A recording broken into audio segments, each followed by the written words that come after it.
गुरुः साक्षात् परब्रह्म तस्मै श्री गुरवे नमः।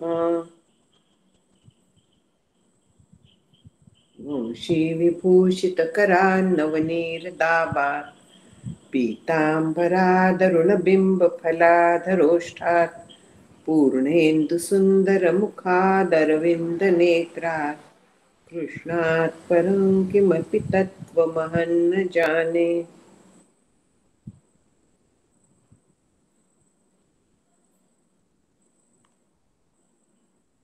मूकं करोति वाचालं पङ्गुं लङ्घयते गिरिं यत्कृपातमहं वन्दे परमानन्दमाधवम्।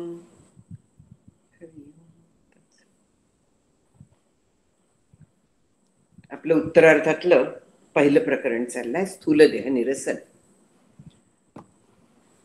इथे निरसन म्हटलंय.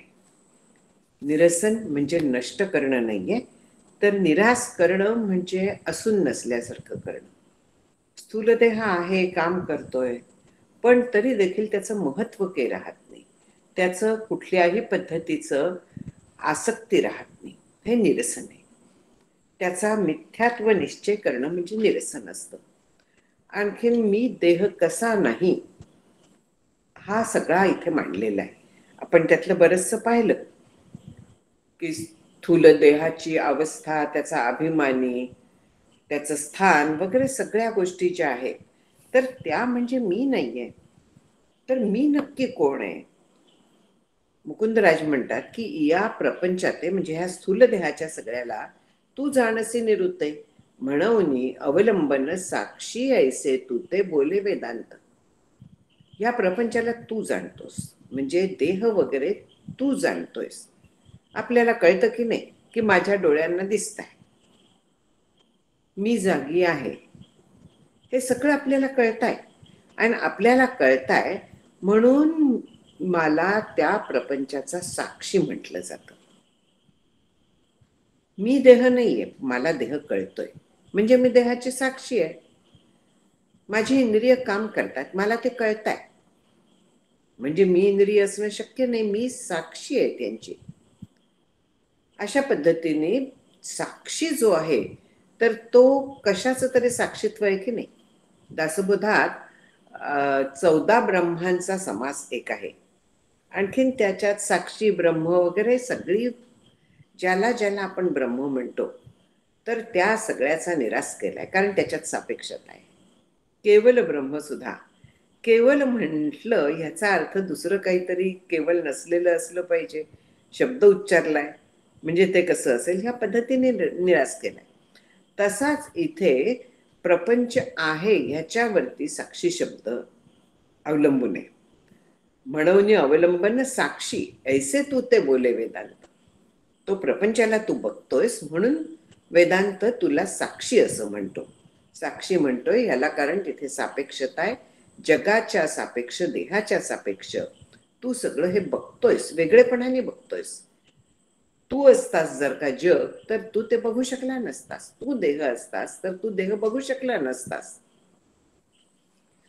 मग पुढे म्हणतात की एक तत्व व्यापक म्हणती. इथे आता वेगवेगळी मतांतर सांगतायत सगळी. देह म्हणजे मी नाही एवढं सांगितलं, पण आता मग बाकीची मतं काय म्हणतात, तर एक तत्व व्यापक म्हणती देहामध्ये एकच स्थानी लक्षिती, ते काहीच नेणती खंडज्ञानी आहे. खंडज्ञानी म्हणजे अखंड आत्म्याच्या ठिकाणी खंड पाडतायत ते. खंड म्हणजे भाग पाडतायत. ब्रह्माला भाग नाही आहेत, ब्रह्म अखंड एकरस आहे, पण तरी त्याला भाग पाडतायत. कसे भाग पाडतायत? तत्वव्यापक म्हणतात, पण तरी देहामध्ये ते एकाच ठिकाणी कुठेतरी राहतं. म्हणजे अशा पद्धतीने म्हटलं जातं की आत्मा सूक्ष्म आहे आणि तो नाड्यातनं सगळीकडे धावत असतो. डोळ्यातनं मी बघतेय, तिथे मागे आत्मा जातो, कानाने ऐकतेय, कानात आत्मा जातो, असा तो धावत असतो असं त्यांचं मत आहे. म्हणजे एवढासा आत्मा सगळीकडे जात जात जात ज्ञान करून घेतो. म्हणायला तत्वव्यापक म्हणतात, पण आत्मा असाच म्हणतात. म्हणून त्यांना अज्ञानी म्हटलेलं आहे, ते काहीच नेणती असं म्हटलंय.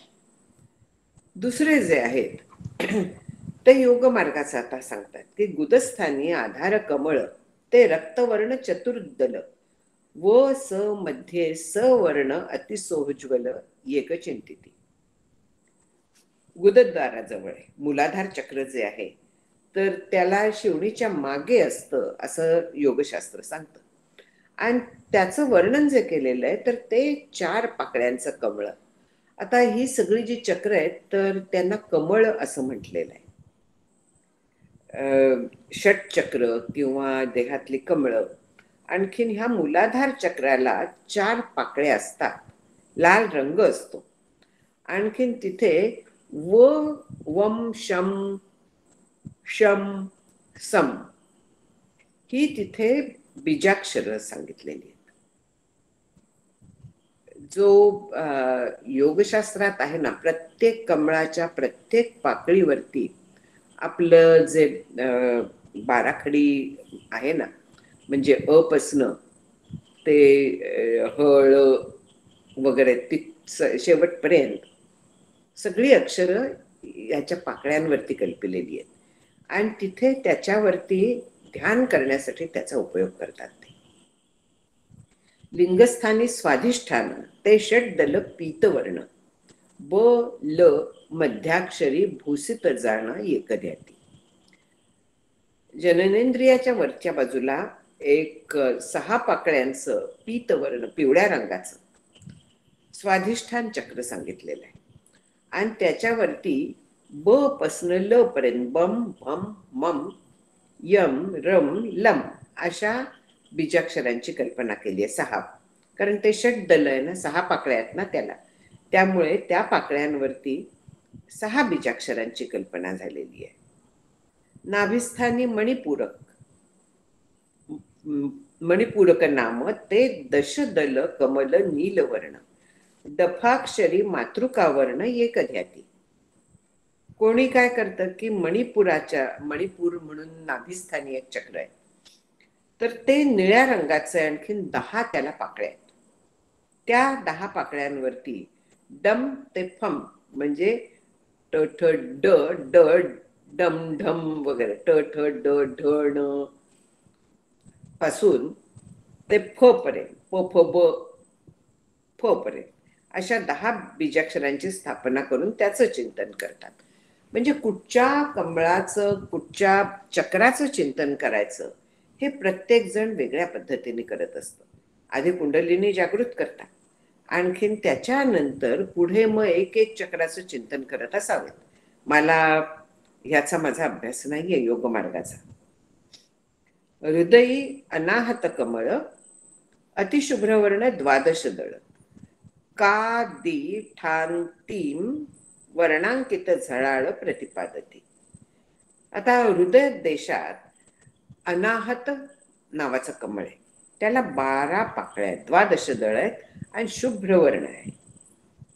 तिथे का दी म्हणजे क ला सुरुवात करून क च्या आधीपासून ठ च्या अंती वर्णांकित झळाळ म्हणजे क ख ग घ पासून ठ पर्यंत, ड पासून आपण आधीच्या चक्रावरती पाहिलं, अशी सगळी 12 बीजाक्षर तिथे चमकतात असं सांगतात. त्याच्यावरती येतं कंठात अनाहत चक्र झालं. आता कंठामध्ये विशुद्ध चक्र, कंठी विशुद्ध चक्र षोडश दळ स्फटिक वर्ण तत्र तेथपत्री षोडश स्वर अकाराधिक. कंठामध्ये विशुद्ध चक्र सांगितलंय आणि ते स्फटिक वर्ण आहे. स्फटिक आपल्याला माहिती आहे कलरलेस असतो, तसं ते आहे. आणखीन तिथे 16 पाकळ्या आहेत. त्याच्यात कंठस्थ जे अ आ म्हणजे इथनं जे उच्चार होतात तर अशा 16 स्वरांची तिथे स्थापना केली. भ्रूमध्ये अग्निकमळ, भुवयांच्या मध्ये माणिकवर्ण द्विदळ हं क्षांकित हम भोग मोक्ष फळ एक म्हणते. भुवयांच्या मध्ये 2 पाकळ्यांचं अग्निचक्र आहे, त्याच्यावरती हम आणखीन क्षम ह्या 2 बीजाक्षरांची कल्पना आहे. आणि त्याच्या ध्यानाने भोग आणखीन मोक्ष दोन्ही मिळतात असं म्हणतात.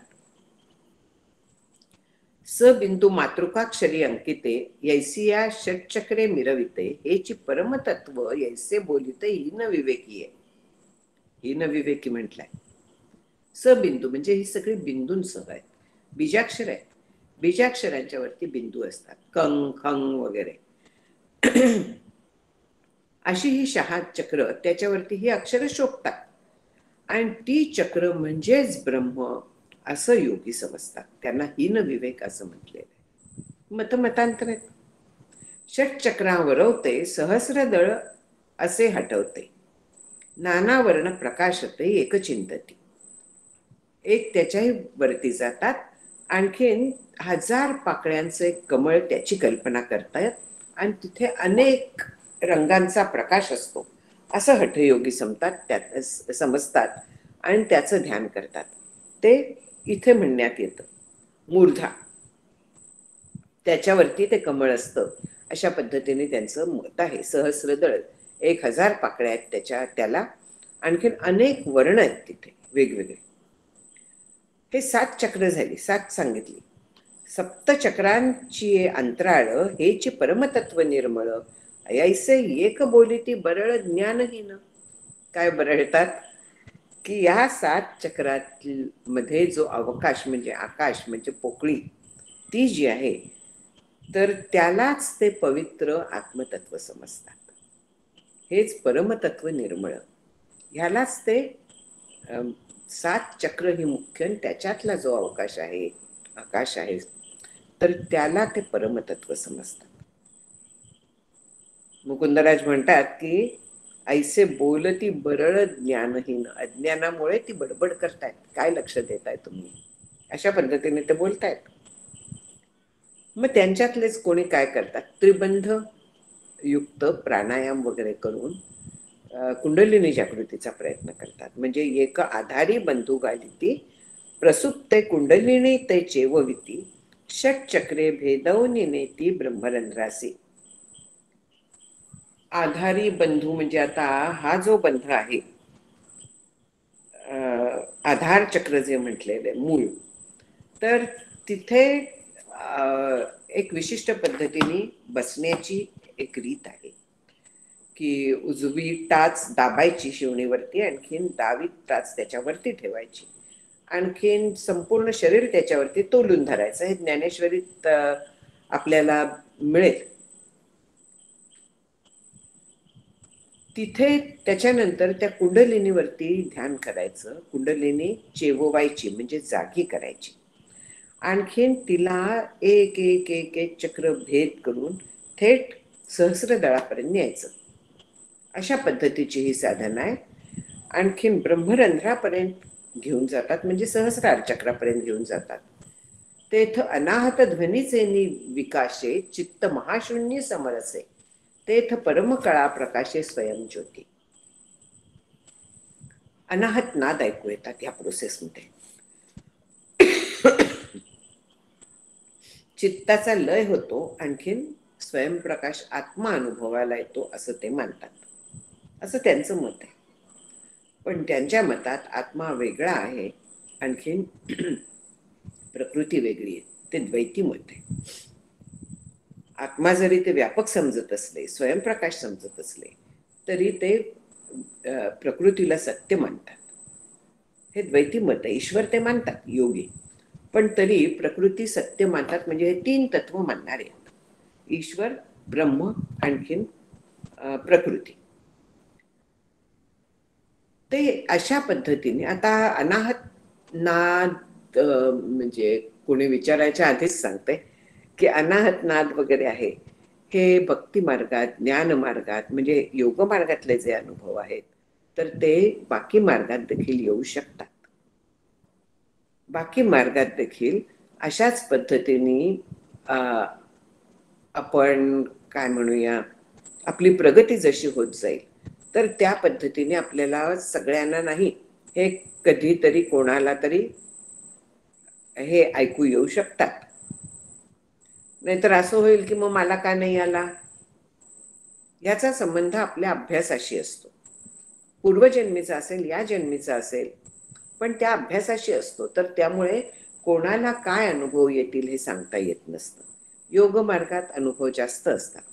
ज्ञानमार्ग, भक्तिमार्ग याच्यात अशा तऱ्हेचे ज्याला अनुभव म्हणतो आपण, साक्षात्कार वगैरे म्हणण्यात येतं, त्याच्यात काही अर्थ नाही. आपल्याला माहिती आहे की साक्षात्कार एकच आहे, साक्षात ते होणं, परब्रह्म प्रत्यक्ष होणं म्हणजे खरा साक्षात्कार आहे. हे बाकीचे जे अनाहत नाद ऐकू येणं, प्रकाश दिसणं, रंग दिसणं वगैरे जे सगळे आहे तर ते खूप खालचे आहेत. पण हे काय करतात योगी, तर अनाहत ध्वनीवरतीच आपलं चित्त एकाग्र करतात. आणखीन तिथे इतकं एकाग्र करतात की चित्ताचा लय होऊन जातो, आणखीन आत्मा अनुभवाला येतो, असं त्यांचं मत आहे. मनपवनाचा ग्रासू करीती तितुकेनीचा आनंद पुंजू लागती, परिशुद्धीही नेणती परमतत्वाची. मन, पवन म्हणजे मन, आणखीन वायू तत्व, या सगळ्याचा शांत करतात ते, ग्रास करतात म्हणजे मन शांत करतात ते, प्राण जिंकतात. आणखीन त्याच्यामुळे त्यांना सुख मिळतं. सगळे जे दुःख आहे तर ते मनाच्यामुळे आपल्याला मिळतं. या मनाचे निसंगती जन्म घेतीला पुनरावृत्ती. माया माईक असोनी भ्रांतीवर पडा झालो होतो, असं म्हणतो शिष्य. पण मनाच्या संगतीने आपण परत परत जन्म घेतो, दुःखी होतो, सुखी होतो. इथे मनाचाच त्यांनी लय केल्यामुळे, शांत केल्यामुळे त्यांना सुख मिळतं. पण ते जे सुख असतं तर ते त्याचा कुठेतरी एखादा भाग असतो, ते पूर्ण सुख नसतं. केवळ दुःख गेल्याचं सुख असतं ते. जसं गाढ झोपेत आपल्याला सुख होतं ना, तशा पद्धतीचं ते सुख असतं. ते खरं सुख नसतात, पण तरी देखील ते अशा सुखावरतीच खुश होऊन राहतात, मी जिंकली म्हणून. आणखीन आत्मस्वरूपाची ओळख पण होत नाही, पण तरी देखील ते तिथेच खुश होऊन तिथेच अडकतात. पण तू कसा आहेस, तू ह्यातलं काहीही नाही. वोडियाणा ना जालंधरू, कावरू ना सुषुम्ना विवरू, पुण्यगिरी ना ब्रह्मरंध्रू नोहेसी तू. तू यातलं काही नाहीस, उड्डियान किंवा जालंधर बंध नाहीस. आधी आपल्याला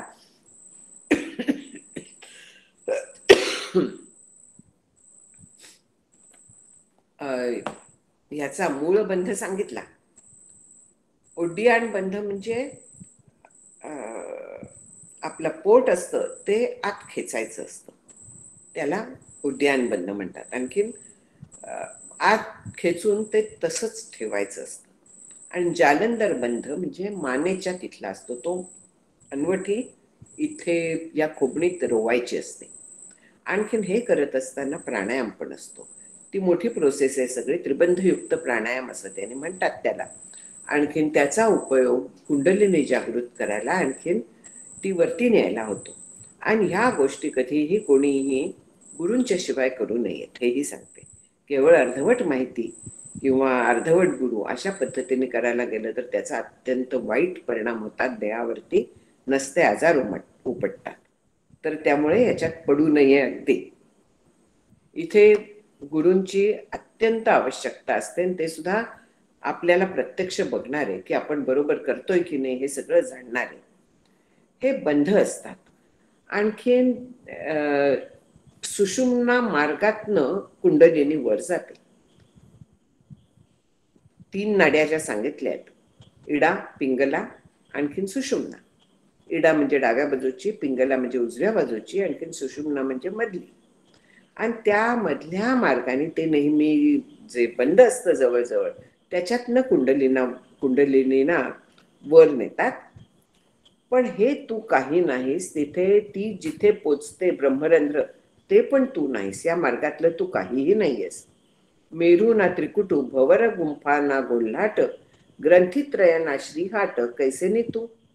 मेरुदंड, मेरू म्हणजे पाठीचा कणा, त्रिकुट म्हणजे जिथे मला वाटतं स्वाधिष्ठान चक्र असतं बहुतेक त्रिकुटाला, भ्रमर गुंफा म्हणजे ही सगळी ह्या चक्रांची स्थानं सांगितलेली आहे. त्याला ही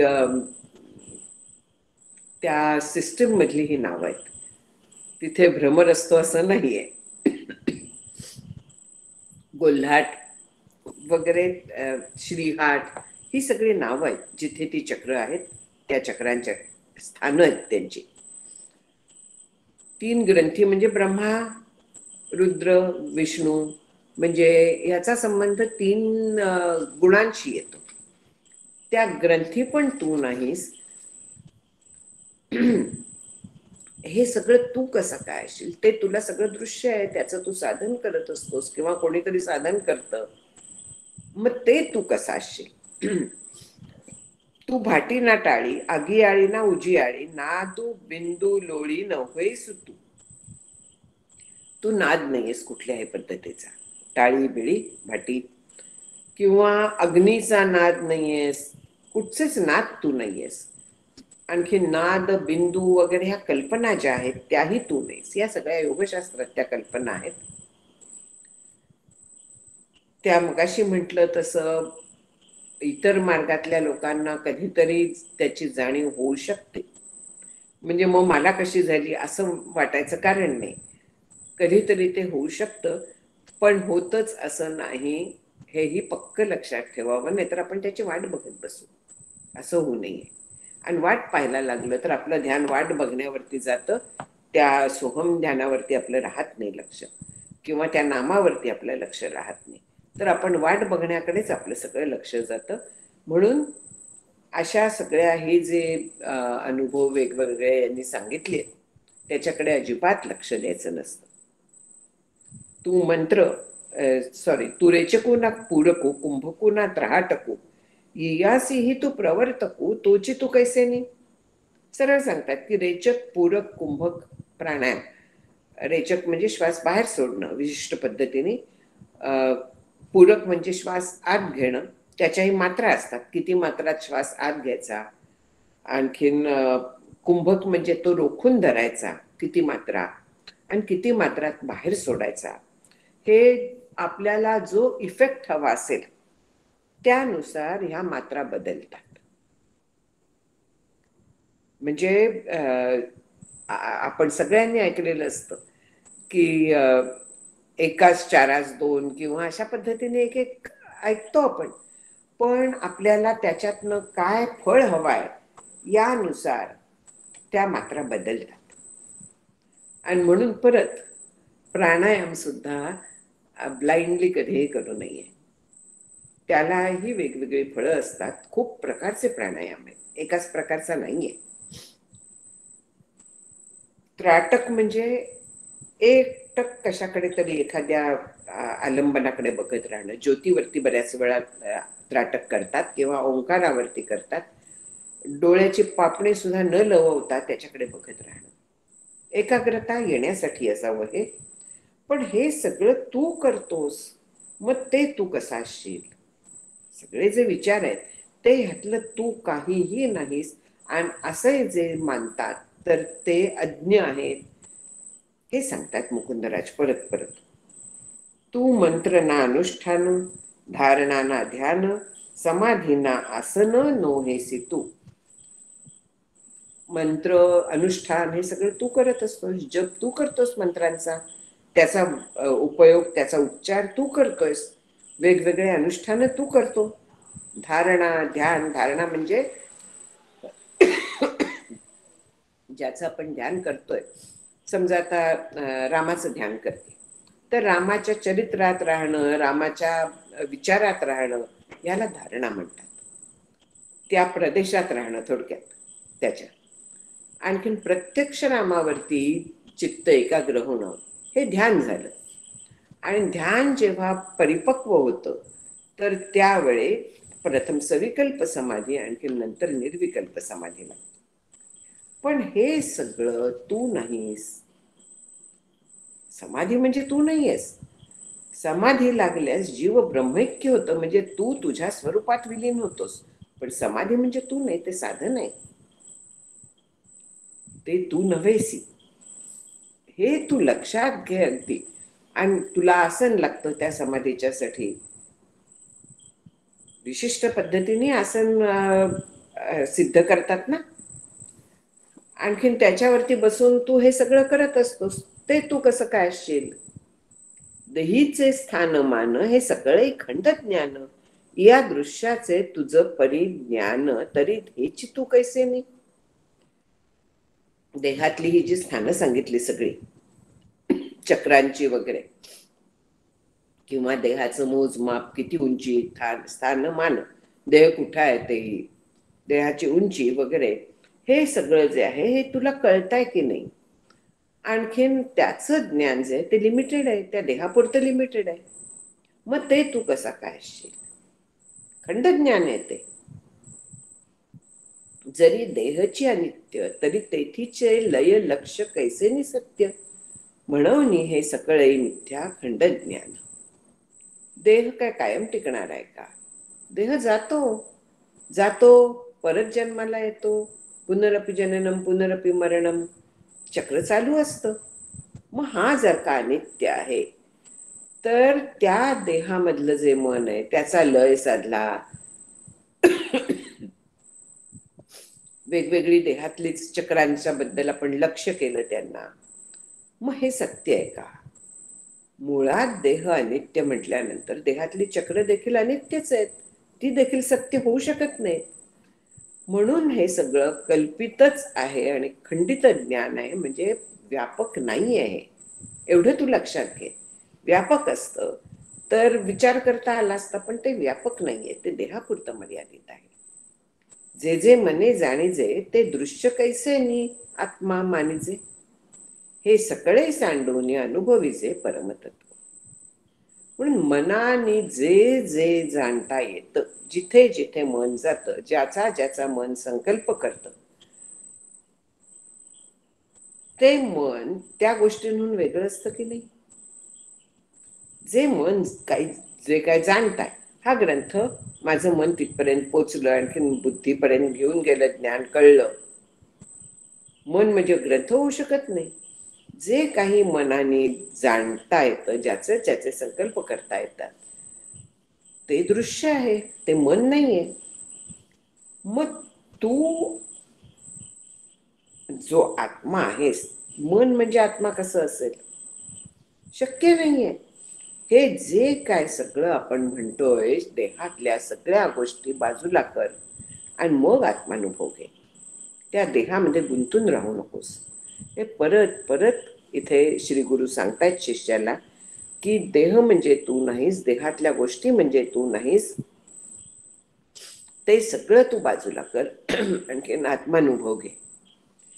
देहादी प्रपंचाचे निसाक्षित्व, सांडवली देह संबंधीये तत्व, सुखिया होये स्वप्रकाशत्वे स्वस्वरूपी. मग तू काय कर, तर हा जो देह आहे हा तू नाही, हे आता तुला कळलं, त्याचं साक्षीत्व कर तू. साक्षीत्व कर म्हणजे काय? पुष्कळ तऱ्हेने आपल्याला करता येतं. मला खोकला आला. खोकला कोणाला आला? काहीतरी घशाला खवखवायला लागलं आणि खोकला आला, किंवा ब्रॉन्कायटिस झाला आणि खोकला आला. तो कोणाला झाला? मला झालाय का? मी आत्मतत्व आहे. जे चाललंय ते देहाच्या बद्दल मर्यादित आहे, ते मला कळत आहे. किंवा देह इथून उठला आणखीन तिथे गेला. देह चाललाय, मी चालत नाहीये. मी व्यापक आहे. देहाचा आपल्याला ह्या पद्धतीने साधनेला, अखंड साधनेला उपयोग करून घेता येतो. आपण वाहनातनं जात असतो. वाहन निर्जीव आहे, ते चालत आहे. त्याच्यात निर्जीव जड देह बसलेला आहे. त्याच्यात जीव आहे, पण देह जड आहे, तो बसलेला आहे. त्या वाहनाच्या बरोबर तो जातोय. मी त्याच्याकडे अलिप्तपणे पाहते. मी ते नाहीये. त्याच्या हालचाली, त्याचे विचार, त्याचं सगळं मी अलिप्तपणे बघते. आपण हा विचार करू शकतो. त्यांनी आपल्याला साक्षीत्व, आणखीन देहापासून अलिप्तत्व हे जगता येतं. आणि ते सांभाळणं हे मोठं साधन आहे. ही जी सगळी तत्व आहेत वेगवेगळी देहसंबंधी तत्व, कोणी 16 सांगतं, कोणी 19 सांगतं, कोणी 25 सांगतं, 36, 80, 82 खूप पद्धतीने तत्व मांडली जातात. तीच तत्व आहेत. आणखीन आणखीन विश्लेषण करत त्याचा हा वाढतो. ती तत्व सांगितली जातात. मग ही तत्व देहातली आहेत, त्याचा माझ्याशी काय संबंध? म्हणून ती तत्व, देहाची तत्व देहापाशी सोड. आणखीन तू असंग आहेस, आत्मा आहेस असा निश्चय कर. त्या अनुभवाने तू सुखरूप हो. सुखिया होये स्वप्रकाशत्वे स्वस्वरूपी. स्वस्वरूपात तू कायम राहा, आणखीन आनंदरूप होऊन राहा. तू स्वरूप निर्विकारू, देह तव षड्विकारू, आणि वर्णाश्रमाचारू तुझं केवी कल्पावे. तुला 6 विकार नाही, 6 विकार देहाला. मी म्हातारी झालेली नाहीये, देह म्हातारा झालाय. मी स्वरूप आहे. माझं स्वरूप जे आहे ते आत्मतत्व आहे आणि ते निर्विकार आहे. विकारी देह मी नाही. विकार पूर्ण देहाशी आहेत. 4 वर्ण, 4 आश्रम सगळे देहाशी निगडित आहेत. ते तू नाहीयेस. मला इथे गोष्ट आठवली आहे की समर्थांनी आणखीन पण कोणाच्या तरी बद्दल आहे अशा स्तराची. मला वाटतं वामन पंडित त्यांच्याकडे शास्त्रार्थ करायला गेले. समर्थ म्हणाले, मी काही करत नाही, पण हा मोळी विक्या चाललाय त्याला बोलवतो, तो करेल. वामन पंडित बघतच राहिले की मोळी विक्या काय माझ्याशी शास्त्रार्थ करणार. समर्थांनी एक रॅक्स मारली आणि मोळी विक्याला पुढे यायला सांगितलं. कोण आहेस तू? अशा एक एक रेग मारत, म्हणजे वैश्य होता, मग क्षत्रिय होता, पुढल्या रेखेत त्याला ब्राह्मण आहे, पण ब्राह्मण सुद्धा ज्ञानी पाहिजे. वामन पंडितांची वाद घालायचा. आणखीन एक रग मारली तर दशग्रंथी ब्राह्मण आता, म्हणून तो मोळी विक्या म्हणाला. मग त्यांनी वामन पंडितांची वाद घालून त्यांना हरवलं. म्हणजे इथे वर्ण आणि आश्रम हे कोणाशी संबंधित आहेत? तो देह जो होता तो त्या आश्रमाचा झाला, त्या वर्णाचा झाला. आणखीन त्या मोळी विक्याला जसा तो मागच्या देहाच्या तादात्म्याने गेला, तेव्हा त्याला त्या देहातलं एक एक आठवलं. याचा अर्थ असा नाही की पाठोपाठचे हे मनुष्य जन्म होते. हे कधीतरी त्याला मिळालेले जन्म होते. यातलं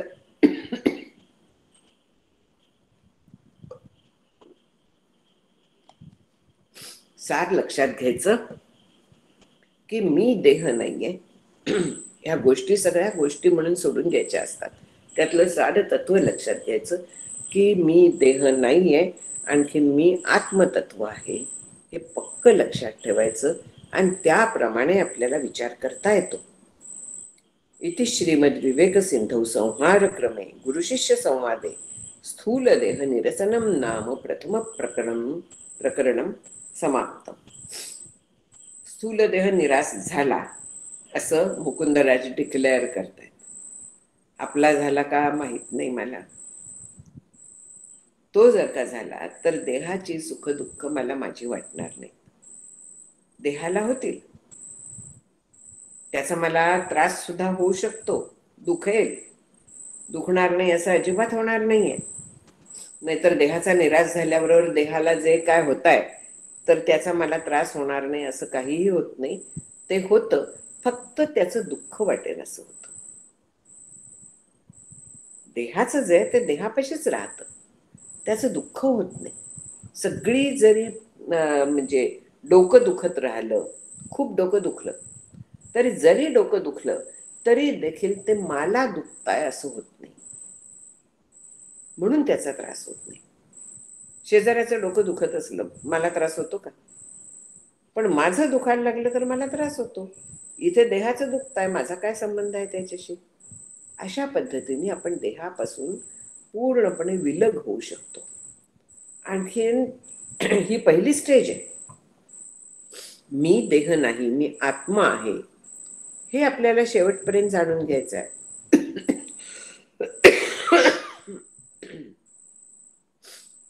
त्यातला मी देह नाही हे पहिला त्यांनी आता या प्रकरणात सांगितलं. आता पुढलं जे प्रकरण आहे दुसरं, ते लिंगदेह निरसन आहे. जसं आधी त्यांनी उभारणी केली सगळ्यांची, आणखीन उभारणी केली म्हणजे त्याच्यात काय काय तत्व आहेत, कशाचं बनलाय, हे सगळं आपल्याला सांगितलं. हे सांगितल्यानंतर निराश करणं सोपं होतं. गणित सोडवताना जर का त्याच्या मागचं आपल्याला प्रक्रिया कळली, काय पद्धतीने सोडवायचं वगैरे कळलं, तर ते सोपं होऊन जातं सोडणं. नाहीतर आपल्याला ते सुटत नाही. तसं ह्या प्रक्रिया जर का आपल्याला कळल्या सगळ्या, तर आपल्याला देहातनं, त्याच्या तादात्म्यातनं बाहेर पडणं सोपं होतं. स्थूल देहाशी तादात्म्य असतं, लिंगदेहाशी तादात्म्य असतं. इथे शिष्य म्हणतोय आता की तव शिष्य शिरोमणी बोले, वंदवनी श्री गुरूंची पाऊले, जी हे स्थूल देह बंधन तोडिले निकिया परी. शिष्य शिरोमणी, शिष्य श्रेष्ठ शिष्य जो आहे, तर त्याने श्री गुरूंना वंदन केलं आणि तो म्हणतो की ह्या स्थूल देहाचं मला पडलेलं बंधन तुम्ही सुंदर पद्धतीने सोडवलं, ते तोडून टाकलं तुम्ही. त्याला एवढ्यात सुटलं त्याचं. आपल्याला जरा आणखीन प्रयत्न करायला लागतील. तो शिष्य शिरोमणी होता ना, श्रेष्ठ होता. आपल्याला प्रयत्न केलं तर जमेल, पण म्हणजे त्याला जमलं मला कसं जमेल असले विचार नाही कधी करायचे. हे मी पुष्कळ वेळा ऐकलंय की हे मला जमणारच नाही. जमणारच नाही म्हटलं तर नाही जमणार, पण जमलंच पाहिजे म्हणून जर का आपण प्रयत्न करायला लागलो तर असाध्य ते साध्य करिता सायास कारण अभ्यास तुका म्हणे. होऊ शकतो. अभ्यास केला, प्रयत्न केला, मला जमलं पाहिजे अशा पद्धतीने गेलो तर हे होऊ शकतं. पण खूप जण म्हणतात की हे मला नाही हो जमणार. का नाही जमणार? कारण जगाचा मोह सुटत नाही, देहाचा मोह सुटत नाही, म्हणून जमणार नसतं. तो जर का सुटला तर जमायला कोणालाही काहीही प्रश्न नसतो. हे खूप वेळा ऐकलंय म्हणून मला सांगावंसं वाटलं की ह्या शिष्याचं तत्काळ सांगितल्याबरोबर निराश झाला त्याला. आपल्याला प्रयत्नांनी होईल, पण होणार हे नक्की आहे.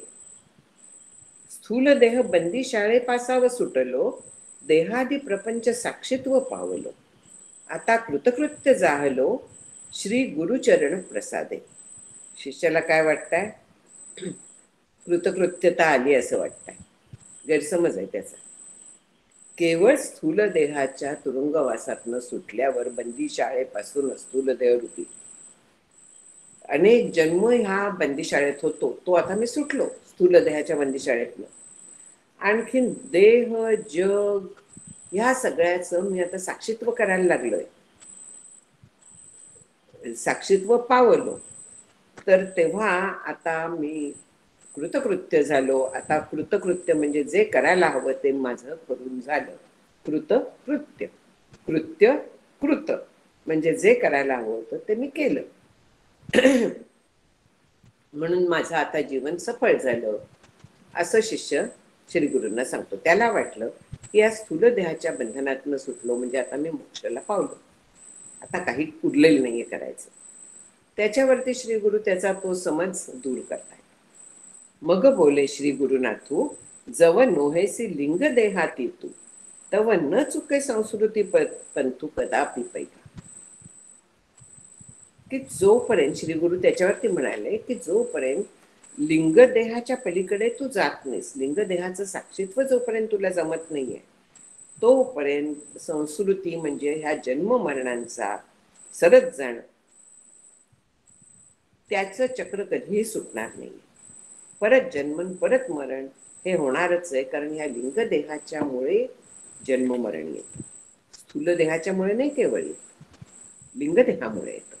कारण स्थूलदेह इथेच पडतो, लिंगदेह हा देह सोडून जातो आणि तो दुसऱ्या शरीराला प्राप्त होतो. दुसरं शरीर तो धारण करतो त्याच्या वासनांनुसार. म्हणजे मग जन्म जो होतो तो स्थूल देहाच्या बंदीतनं सुटल्याबरोबर जातो का? नाही. लिंगदेह जोपर्यंत सत्य वाटतोय तोपर्यंत बंधन सुटलेलं नाहीये.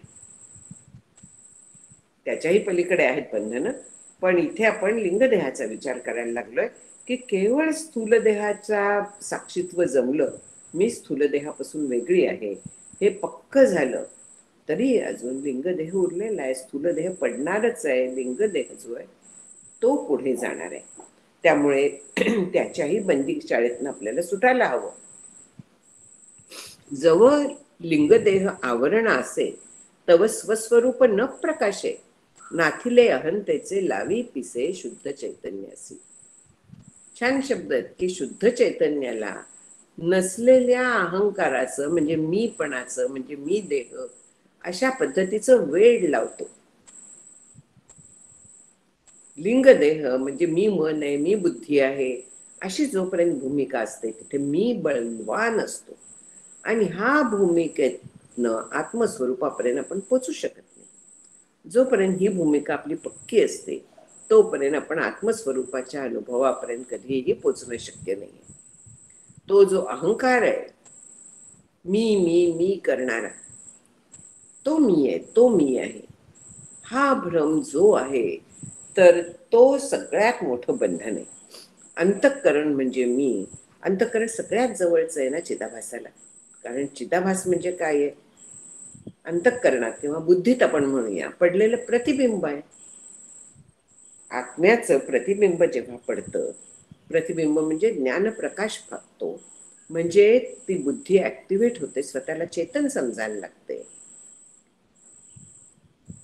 त्यामुळे जवळ सगळ्यात कोण आहे ह्या चिदाभासाच्या आत्मतत्वाच्या? तर ते अंतःकरण आहे सगळ्यात जवळ. आणखीन त्यामुळे तो भ्रम नाहीसा होणं हे सगळ्यात कठीण आहे.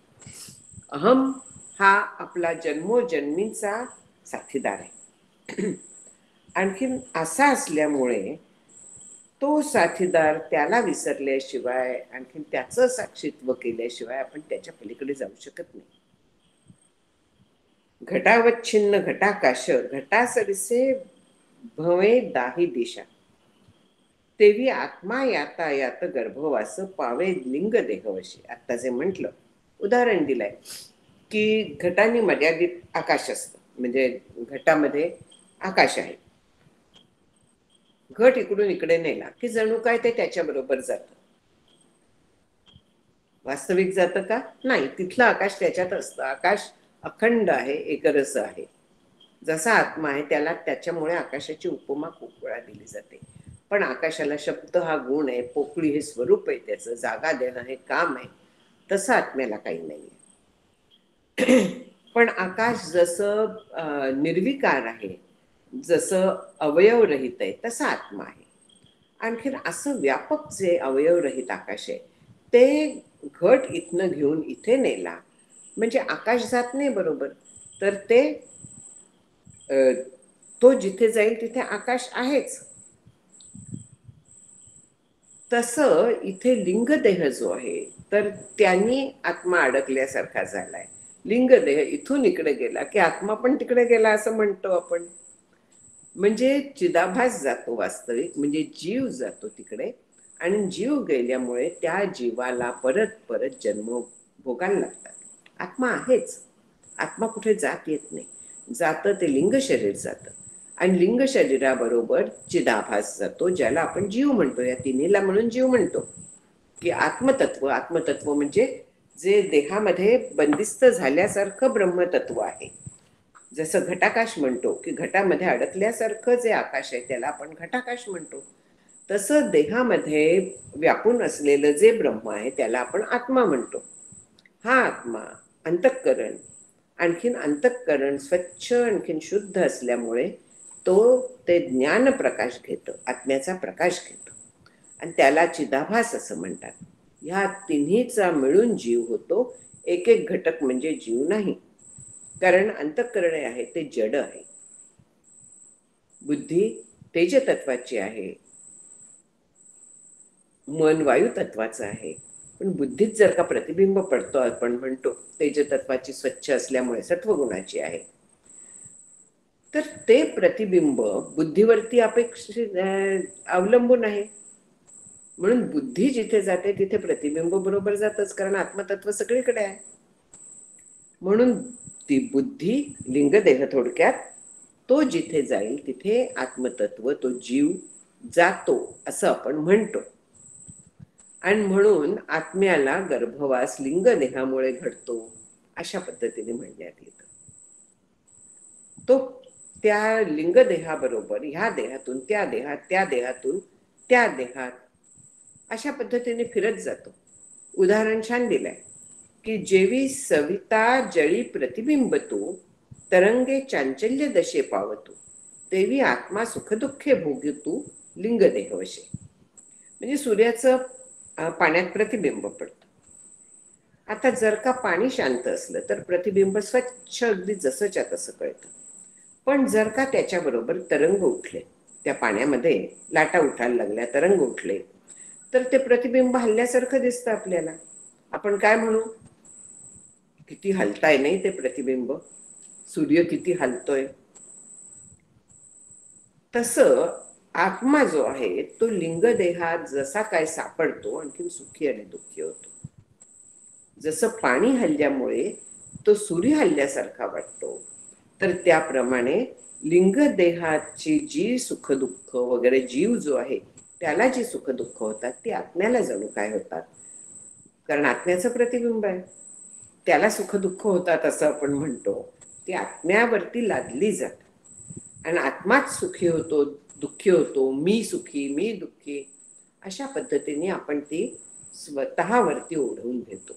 पण मी लिंगदेह नाही हे पुढे आता आपल्याला सांगतील की अग्नी लोहे समावेशे घणाचा घाई पिटीचे जैसे तैसा आत्मा जन्म मरण पावे आपैसे लिंगदेहावशे.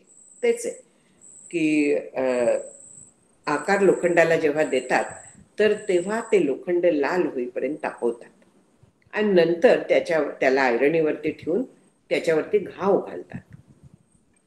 मग त्या लोखंडाबरोबरच त्यातल्या अग्नीवरती घाव पडतात की नाही.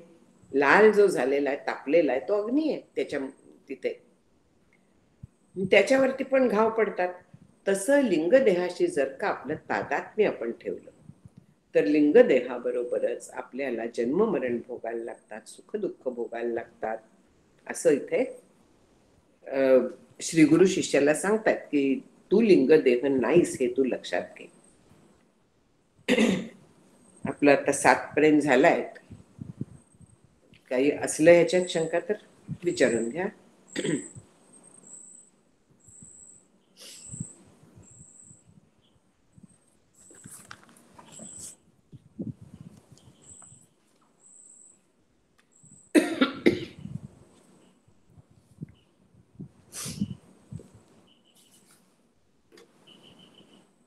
थांबूया मग.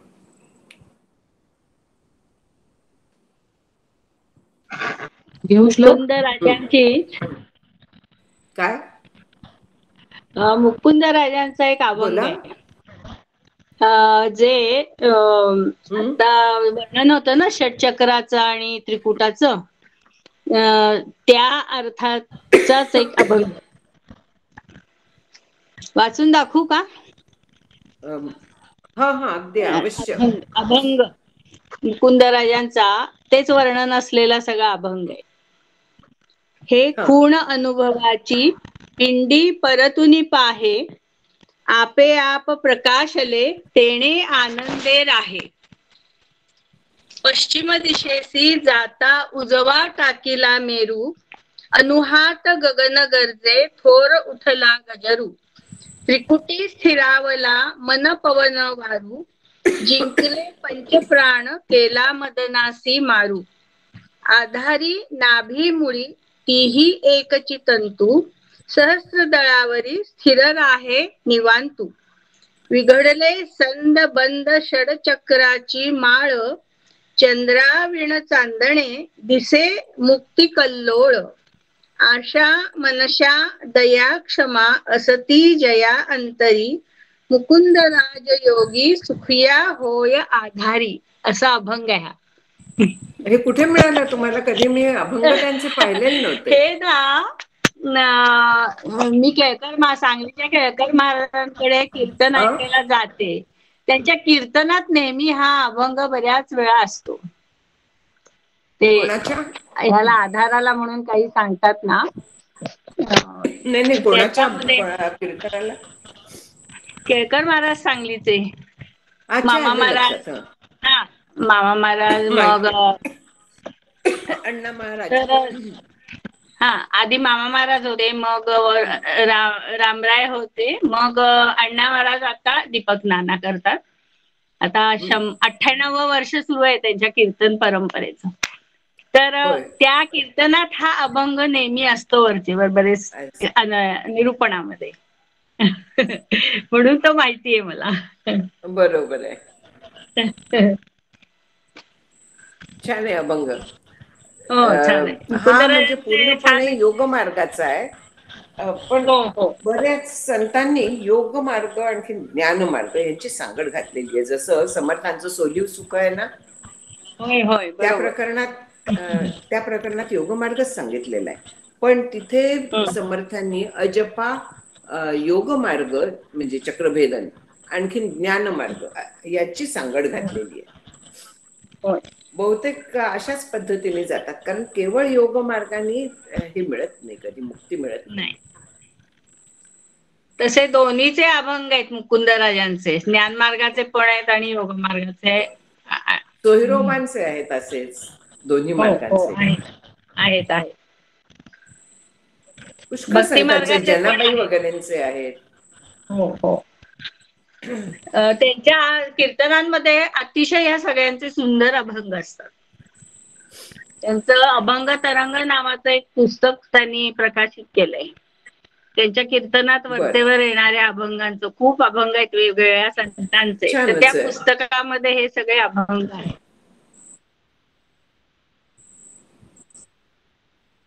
अच्छा, हा. म्हणजे हे पटकन न मिळणारे अभंग आहेत. जय जय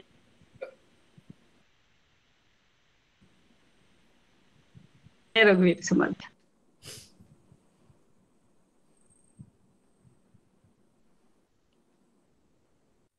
मुकुंद महाराज नाथपंथी नाही ना?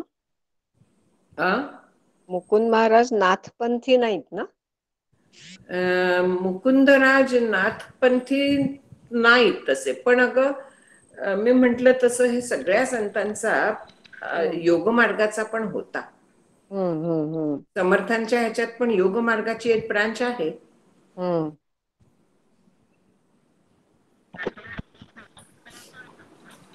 म्हणजे भक्ती, ज्ञान, योग ह्या सगळ्याची सांगड आहे बऱ्याच जणांच्याकडे.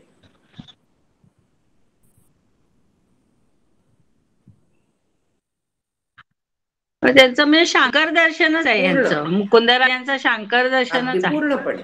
पूर्ण. म्हणजे इथे त्यांनी योगमार्ग पूर्ण निकालात काढलेला आहे या ग्रंथात. विवेक सिंधू मध्ये त्याचा मन एकाग्र करायला वगैरे खूप उपयोग आहे योगमार्गाचा. पण त्याच्यातच जर का अडकलं त्यातल्या होय होय. अनुभवात वगैरे, तर आपलं नुकसान होतं.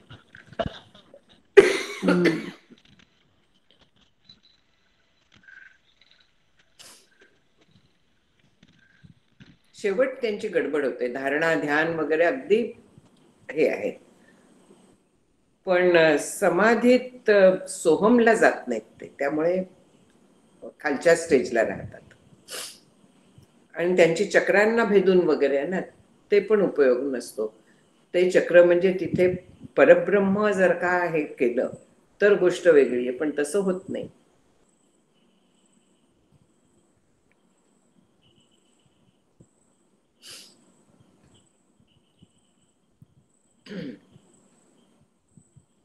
म्हणून नंतरच्या अभंगात त्यांच्या सोहम साधनाच आहे मुकुंदराजांच्या.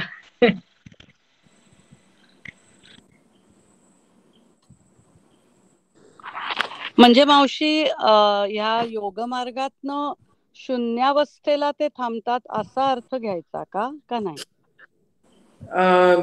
शून्यावस्था एक्झॅक्टली नाही म्हणता येणार त्याला.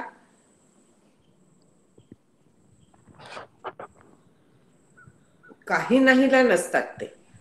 त्यांचं म्हणजे निर्विकल्प जी आहे ना, तर ती शून्यासारखीच आहे. त्यांची निर्विकल्प समाधी लयरूप आहे त्यांची समाधी ती. बर. पण बाकी जे त्यांचं आहे ना तर ते घेण्यासारखं आहे. धारणा ध्यान वगैरे जे आहे तर ते अगदी ऍक्सेप्टेबल आहे. किंवा यम नियम आसन हे सगळ्या गोष्टी कोणालाही स्वीकार्य आहेत. आणि वेदांत प्रत्येक मतातलं जे आपल्याला अनुकूल आहे ते स्वीकारतो. बर. ईश्वर मानतात म्हणून शून्य म्हणता येणार नाही. ईश्वर मानतात नाही तसं नाहीये. पण त्यांची समाधी लयरूप आहे ना म्हणून तिथे हा. शून्य म्हणायला लागतं. हा. समाधीत जे त्यांची जातात ती लयरूप समाधी आहे. आणि लय म्हणजे शेवटी शून्यच येतं. हम्म, हम्म, हम्म. पण त्यातले काही हो. ज्ञानी पण असतात. ही योगाची साधना करणारे जे ज्ञानी आहेत त्या समाधीत जाऊन दोन्ही प्रकारे ते मुक्त होतात. असं पण आहे काही ते ह्यांच्या बाबतीत. समाधीत जातात म्हणजे तिथे पुढे ते योग सोहमचं समाधी आलंबन आणि असतं. ज्ञान. ज्ञान समाधी हे बघ तसे योग दोन्ही समाधी मध्ये म्हणजे काय आहे असणारे षटचक्र. ते त्या पण यांनी लवकर तिथे जर का आलंबन सोहमचं राहिलं तर ते मुक्त होतात. समाधीचे सगळे मुक्त होतात. जे मार्ग आहेत तर तिथपर्यंत गेले आणखीन सोहमला पकडलं तर ते मुक्त होतात. समर्थांचं सोलीव सुख पाहत त्याच्यात सोहमची दोरी त्यांनी दिलेली आहे शिष्याला. षटचक्र भेद सांगितलाय पण सोहमची दोरी दिलेली आहे.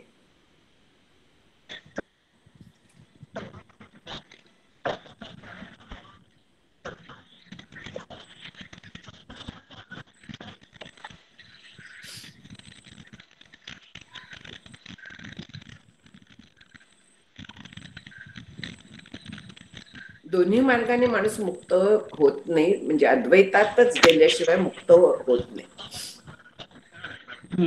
त्यांनी अप टू अ लिमिट जातो. जसं चांगदेव महाराज गेले होते. त्यांना व्यापक ब्रह्मतत्व कळल्याशिवाय ते मुक्त नाही झाले. ते हठयोगी होते ना. म्हणून मुकुंदराजांनी त्यांच्या एका अभंगात ह्या सगळे जे रंग आहेत ना दिसतात त्या रंगाची सगळी आटणी केली असं म्हटलंय. आणि समर्थांनी मनाच्या श्लोकात नसे श्वेतना पीतना श्याम काही बरोबर नसे व्यक्त बरोबर अव्यक्त ना निळ नाही म्हणून बरोबर म्हटलेलं आहे. बरोबर बरोबर अगदी त्याच अर्थाचा हा त्यांचा अभंग आहे मुकुंदराजांचा एक दुसरा. सगळे तेच सांगतात हो. होय होय बरोबर.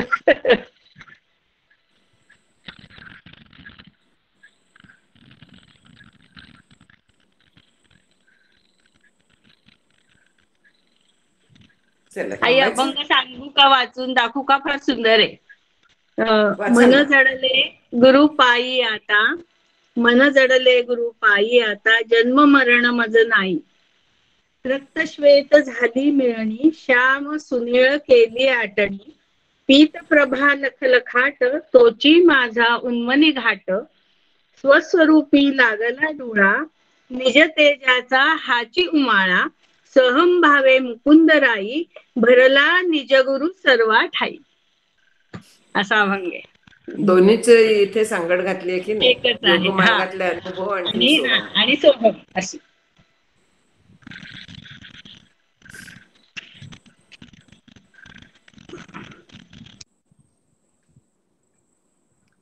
चला थांबायचं.